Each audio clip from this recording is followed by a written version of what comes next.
Buried in the sand in ancient Egypt hide the secrets of a young boy king. But I want to tell you first my story with the mummy of King Tut. Join Spencer Christian and Dr. Zahi Hawass on a journey to the Valley of the Kings. Go deep inside the tombs. What I do now, I do in the name of history. And new information surrounding the life and death of King Tut is revealed. Tutankhamun, new details of the boy king. Starts now. One of the most fascinating periods in recorded history is that of ancient Egypt, the land of the Sphinx, the pyramids, the pharaohs. And one of the most intriguing figures in that history is someone who lived only 19 years, the boy king, King Tut, Tutankhamun.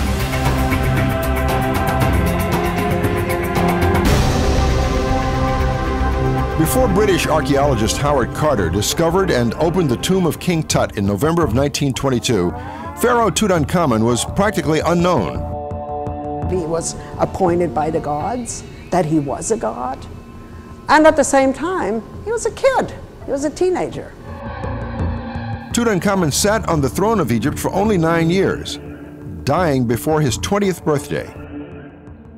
This is the most intact tomb that's ever been discovered. Can you imagine the glitter of the gold and the fine workmanship, the great works of art that were huddled together in this small tomb? These fascinating and priceless artifacts were placed in the tombs along with the mummies because of the ancient Egyptians' powerful belief in the afterlife. There were 2 unborn female fetuses that were found in the tomb. No one really has known up to this point whose children these were. Tantalizing clues to a young ruler's life, actually yielding more questions than answers, giving the boy king a level of fame that far surpasses the historical significance of his reign as pharaoh. Part of the allure of King Tut's story is, who was he? How did he die? We are here to learn more about King Tut. We're going to take you into his tomb. You will see his mummy, and our guide along the way will be one of the foremost authorities on the life of King Tut, world-famous archaeologist Dr. Zahi Hawass. He is going to reveal secrets and mysteries recently discovered about the life and the family and the treasures of King Tut.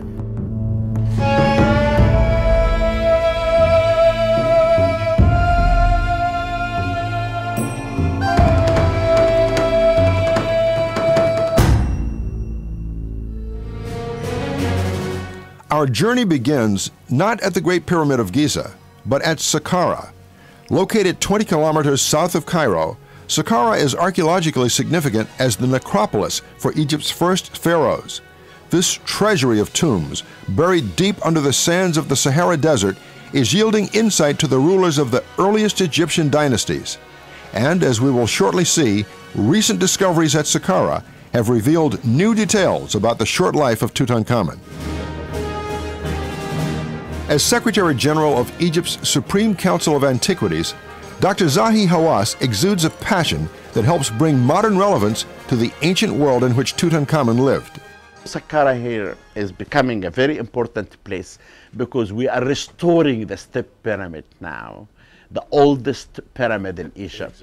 And you can imagine King Tut, when he came here 3,000 years ago, maybe he used to stand in front of the step pyramid and look at it and see the first pyramid built in Egypt. And if you took the tunnels and the passages and put it in the computer, it's 3.5 miles long. We have come to Saqqara because recent discoveries here may shed light on Tutankhamun's life as a boy. King Tut had a special relation with the pyramids, because as I will show you that we found evidence that he had a palace at the area of Saqqara. Why he had a palace here? I believe he was interested in hunting wild animals and going in the desert and things like that. We are going now to see one of the most beautiful tombs connected with King Tut, and that tomb belonged to his wet nurse. Her name was Maya.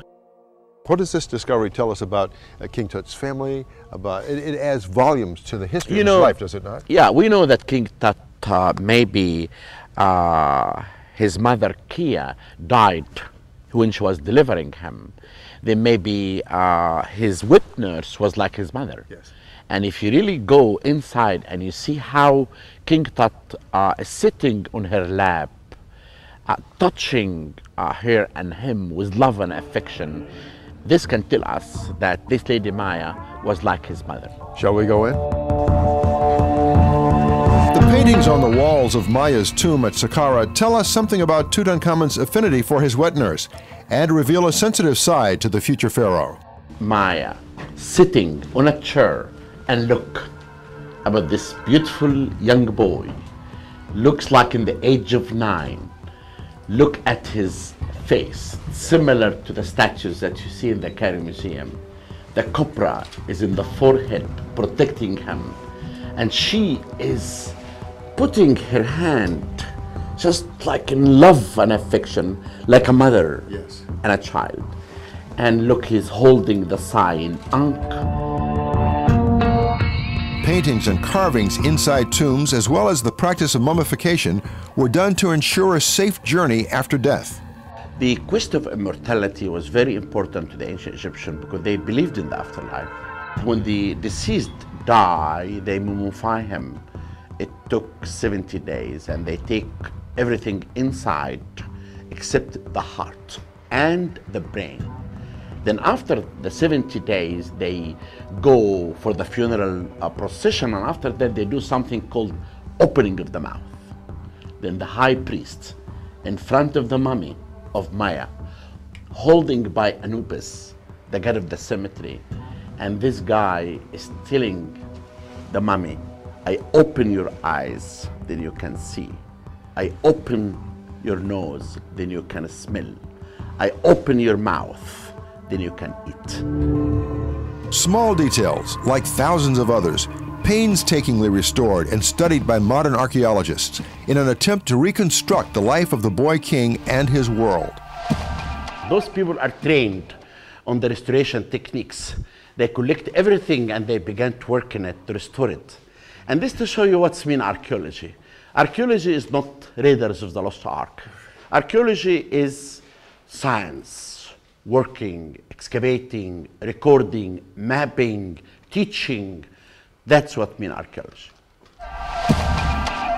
While real-life archaeology is not exactly like it's portrayed in a Hollywood movie, it can have its dramatic moments, as indicated by a new discovery by Dr. Hawass of a burial chamber, 40 feet below the surface of the desert.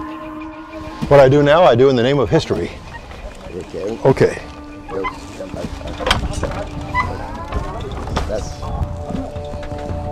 And as we quickly found out, mummification was not only for those with royal connections. This is a mummified dog with the 4 people. How common would it be to find mummified animals buried? You know, it happened, but not mummified. Right. In one of my excavations at Giza, I found a skeleton of a dog. But the most interesting thing in this discovery was actually 2 sealed. One coffin completely sealed since 2,600 years ago, and this sarcophagus was completely sealed also. But let's start with the first one. Okay, I'll hold the light. This is an anthropoid, beautiful coffin, dated back to 2,600 years ago. And it's beautifully inscribed in hieroglyphic like this. And when I did, it was sealed completely. And when we opened it, we found inside a mummy. And the mummy was completely intact. And we found inside the mummy that the ancient Egyptian inserted amulets to put it inside to make the deceased go safely in the afterlife. Yes.